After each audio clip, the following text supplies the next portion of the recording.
Dear fellow citizens, Namaskar. 5 years ago, you had reposed immense trust in me and chose me as the President of India through your elected representatives. As I demit my office at the end of my term, I wish to share a few ideas with you all. Let me begin by expressing my deep gratitude to all fellow citizens and elected representatives. I have been inspired and energized by my interactions with citizens during my visits across the country.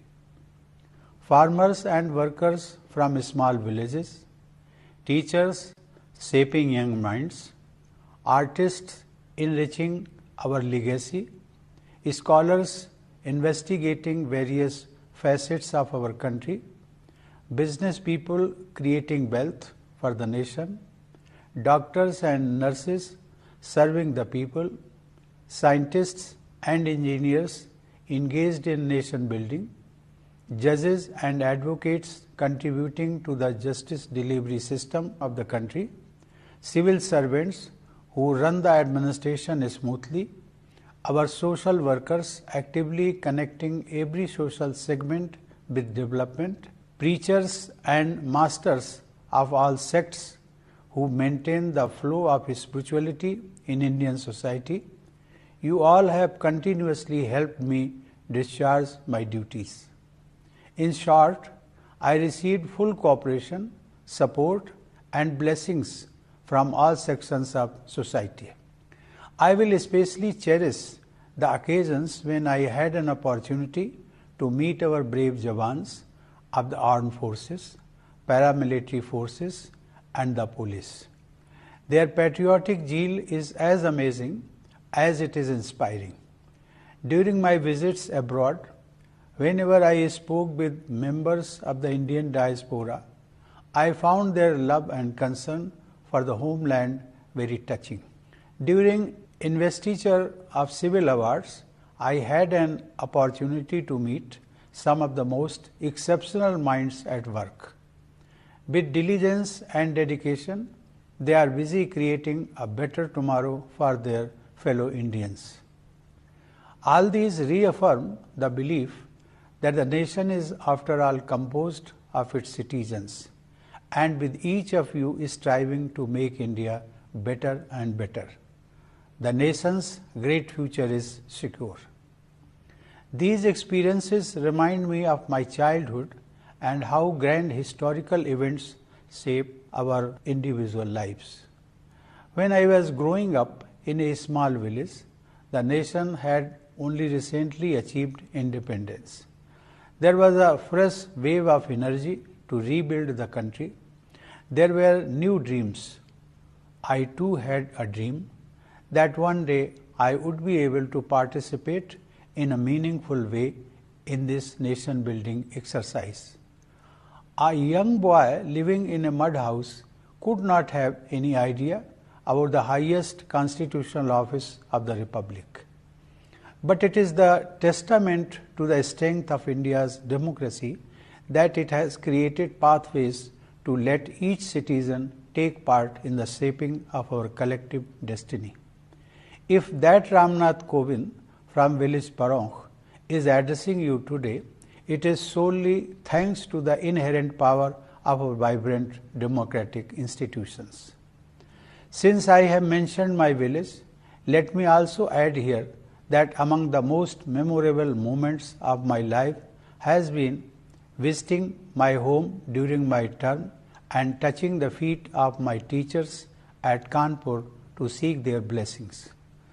This year, the Prime Minister also honored my village, Parong, with his visit. This connection with our roots has been the essence of India. I would request the younger generation to continue this tradition of staying connected with their village or town, their schools and teachers. Dear citizens, the nation has been celebrating Azadi Ka Amrit Mahotsav. Next month, we will celebrate the 75th anniversary of independence. We will enter the Amrit Kal, the 25-year period leading to the centenary of independence. These anniversaries are milestones on the journey of the Republic, a journey to discover its potential and to offer its best to the world. In modern times, the glorious journey of our country commenced with the awakening of nationalist feelings during colonial rule and the launch of the freedom struggle. There were many uprisings across the country in the 19th century. The names of many of the heroes who brought hopes of a new dawn have long been forgotten.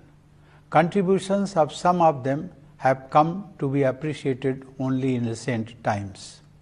Around the turn of the century, the various struggles were coming together, creating a new consciousness.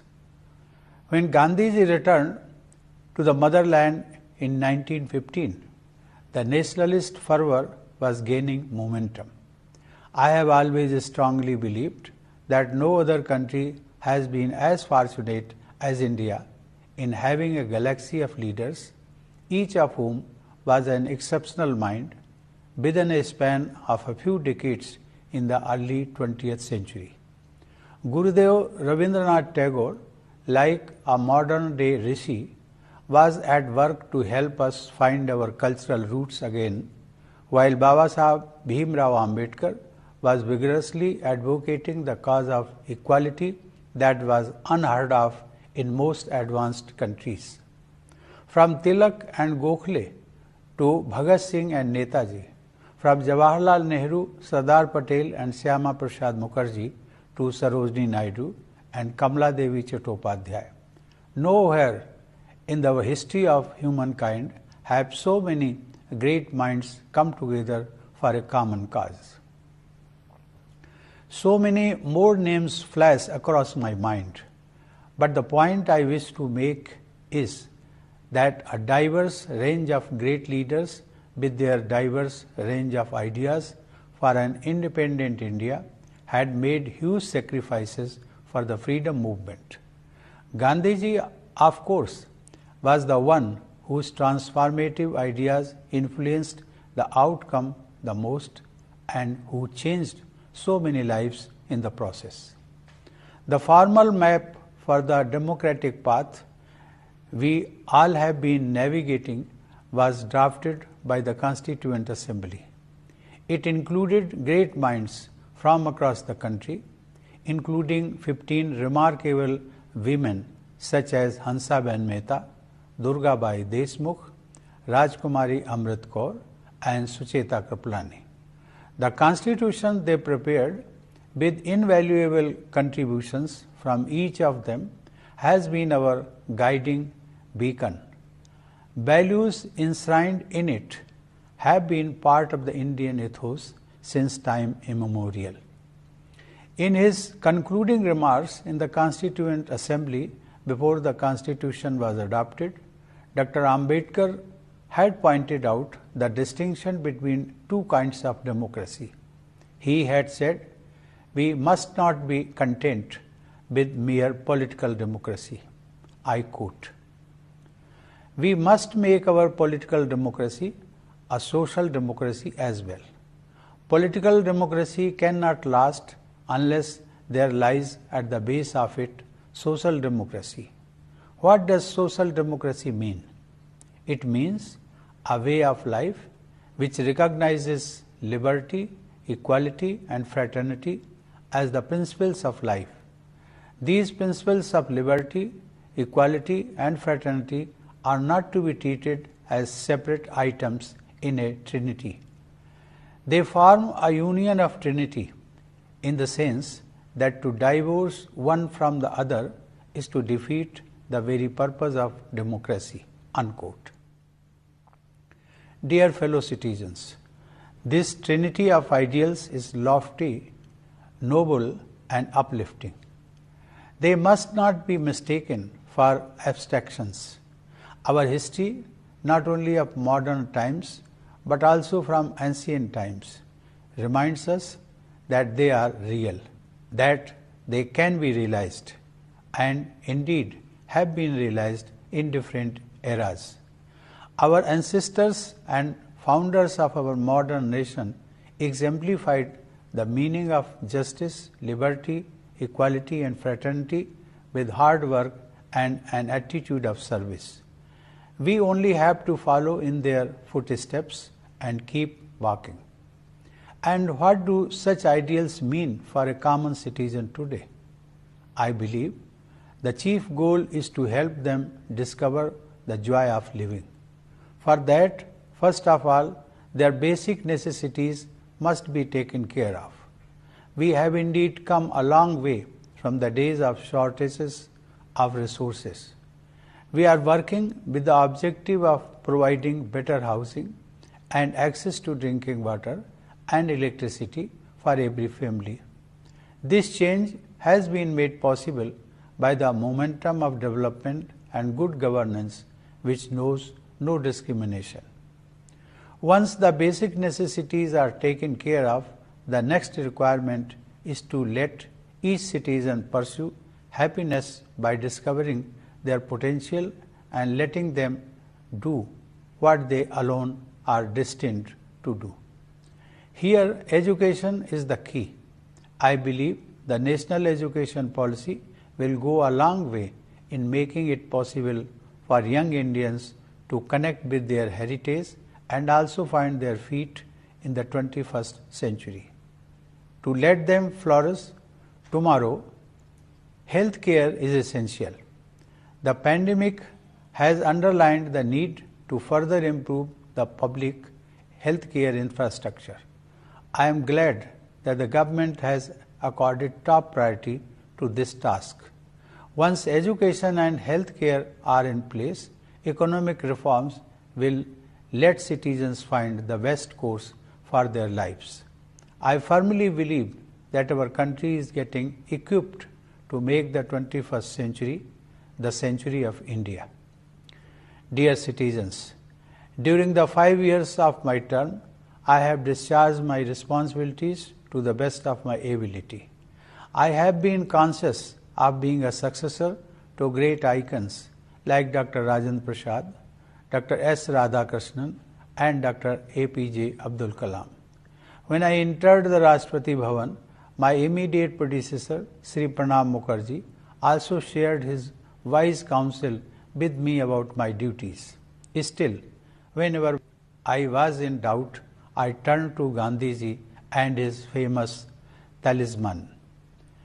His advice of recalling the face of the poorest man and asking myself if the step I am about to take will be of any use to him. At the risk of repeating myself, I will urge you to contemplate Gandhiji's life and teachings at least for a few minutes every day. Dear fellow citizens, Mother Nature is in deep agony and the climate crisis can endanger the very future of this planet. We must take care of our environment, our land, air and water for the sake of our children. In our daily lives and routine choices, we must be more careful to protect our trees, rivers, seas and mountains as well as other living beings. As the first citizen, if I have to give one advice to my fellow citizens, it has to be this.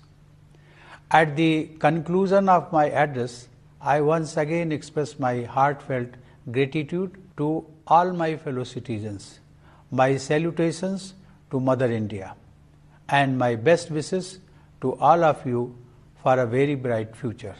Thank you. Jai Hind.